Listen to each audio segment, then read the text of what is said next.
La mañanera de Ángel correspondiente al jueves de la semana en curso, jueves 8 de julio del año 2021.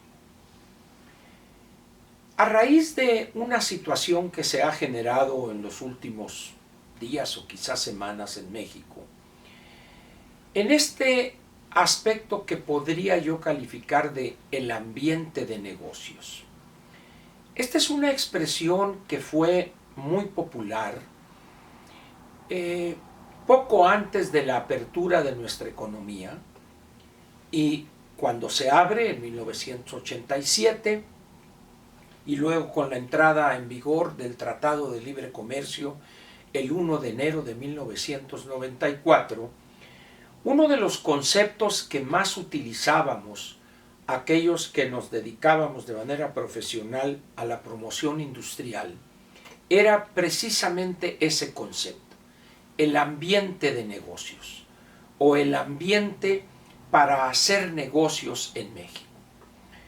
Esto tenía que ver con la atracción de inversiones, con presentar los elementos positivos que la apertura y la integración a Estados Unidos y Canadá tenían, amén de cuestiones como los cambios o la actualización de ciertas leyes, etcétera, etcétera.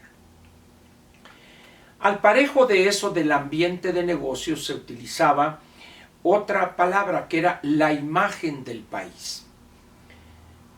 Y lo que podría concluirse hoy de aquellos años es que en México empezó a haber un buen ambiente para hacer negocios y la imagen en el país era muy positiva. Esto incluso cuando llega el presidente Fox y luego el presidente Calderón, prácticamente eran palabras de uso continuo. Los dos entendían con una claridad meridiana la necesidad de crear un ambiente positivo para hacer negocios, para hacer empresa en México y fortalecer con las decisiones del gobernante y con políticas públicas correctas, generar una imagen positiva del país. En el sexenio del presidente Peña, las cosas no fueron diferentes, por el contrario, se profundizó en esa dirección, un cambio casi de salto cuántico que fue la reforma energética y algunas otras y leyes complementarias o leyes reglamentarias, generaron una imagen de México como un país con futuro, con un futuro, se entendería aquí, positivo. No obstante, el crecimiento magro de la economía, 2.2, 2.3, pero más como consecuencia de la renuencia de la clase política a actualizar aquella parte del marco jurídico que permanecía intocada, la Ley Federal del Trabajo, las cuestiones que tenían que ver con el campo, los límites absurdos a fines del siglo XX y principios del XXI, de unos límites que fueron fijados en 1917, eran tan absurdos que mientras nosotros seguíamos con ese anacronismo, en América del Sur o en Centroamérica, se hablaba ya de cantidades o superficies que podía poseer un agente económico privado prácticamente sin límites. Y en esas estábamos cuando llega, como dice ese son cubano, llegó el comandante y mandó callar o mandó parar. Llegó López y aún antes de que tomara posesión, el 1 de diciembre del año 2018, ya había empezado a dañar aquella imagen del país, aquel ambiente de negocios que costó tantos esfuerzos y tiempo en construir. Sus declaraciones previas o en los días previos a la toma de posesión, aquella andanada que lanzó en contra del proyecto del aeropuerto en Texcoco, sus acusaciones que probaron ser acusaciones sin el menor fundamento de la gran corrupción, etc., y las declaraciones de algunos de sus cercanos que lo único que sabían hacer era secundar las tonterías y estupideces que decía en aquel entonces el presidente electo. No era presidente constitucional, porque eso lo fue a partir del 1 de diciembre, de 2018. Todavía no se cumplen 3 años de la llegada al gobierno de López Obrador. Si nosotros hacemos la cuenta, tenemos 24 meses de 2 años completos, más 7 meses a fines de junio. Tenemos apenas 31 meses en que este país ha visto una debacle económica no vista en la historia de México desde hace, ¿qué le gusta?, 100 años. Un ambiente de rispidez, un ambiente de rijosidad, tanto del gobierno hacia sectores amplios de la sociedad, como incluso entre diversos sectores sociales del país. Lo único que ha hecho bien este presidente es destruir una economía que con todas sus limitaciones crecía y generaba empleo formal año con año, alrededor de 450,000 empleos formales. Era un país que tenía un sistema de salud público con carencias, pero que funcionaba aceptablemente. Un sistema público educativo con un atraso tremendo, pero con una reforma educativa cuya primera parte era eminentemente laboral y que permitía vislumbrar un mejor futuro para los millones de niños y jóvenes y también adultos, en el caso del nivel superior, que se educaban o se formaban en el sistema público de educación. Pero otra vez llega López y destroza todo eso. ¿Cuáles son las consecuencias hoy de esa política destructiva, de ese debilitamiento de instituciones y organismos autónomos por parte de López y su gobierno? Una pésima imagen de México como destino receptor de inversiones y con un pésimo ambiente de negocios. Es decir, aquello que nos tomó decenios construir, forjar y fortalecerlo, hoy ya se ha hecho pedazos. Pero lo peor no solo es eso, sino que a López, en su locura, en su visión de antepasado, no le presta importancia a eso.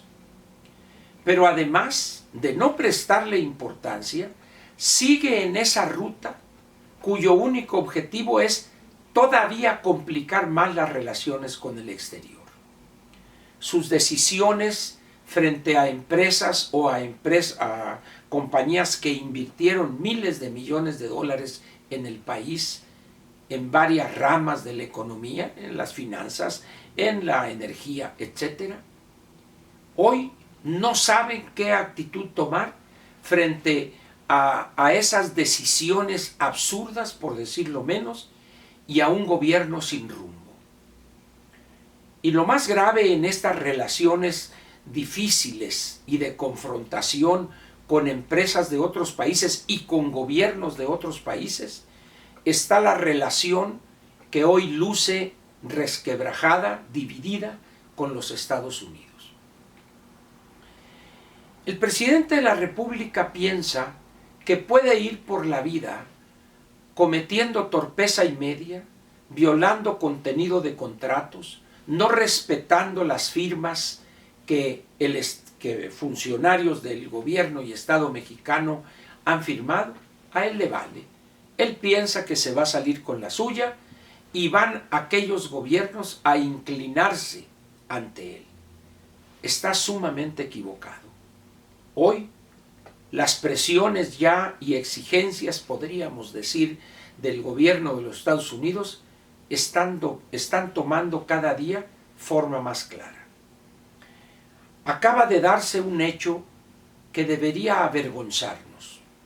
El caso de esa decisión que tiene que ver con la energía y entregarle a Petróleos Mexicanos sin tener derecho alguno un campo, el campo Zama, que fue descubierto o las perforaciones exitosas de una compañía que durante 4 años estuvo invirtiendo cientos de millones de dólares, Talos Energy.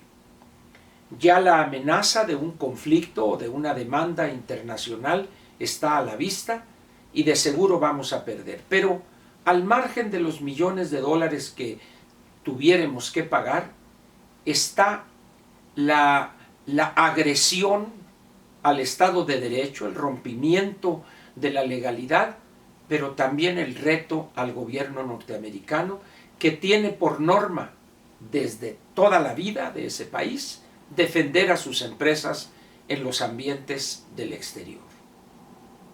El presidente no toma en cuenta eso. Él piensa que aquellos se van a recular, que van a tener miedo, pero qué equivocado está. Por otra parte, hay temas pendientes, el caso de la papa fresca, el caso de los agroquímicos, de algunos de ellos, el glifosato, por ejemplo. Está el caso de las semillas que son de utilización masiva en el mundo, los organismos genéticamente modificados, etcétera, etcétera. Las cosas pintan mal, pues, para nuestro país, no solo en las relaciones con Estados Unidos, sino todo parece indicar que con el mundo. Cuando no nos enfrentamos de manera abierta y ofendemos y violamos lo firmado, nos volvemos cómplices de los peores gobiernos en América Latina: Cuba, Venezuela y Nicaragua. En esas condiciones, pues, ¿qué esperar para los próximos 12 o 18 meses de aquí a fines del año 2022? Imagine lo peor y se va a quedar corto. Ya lo verá usted. ¿Soluciona eso? Imposible, no hay solución.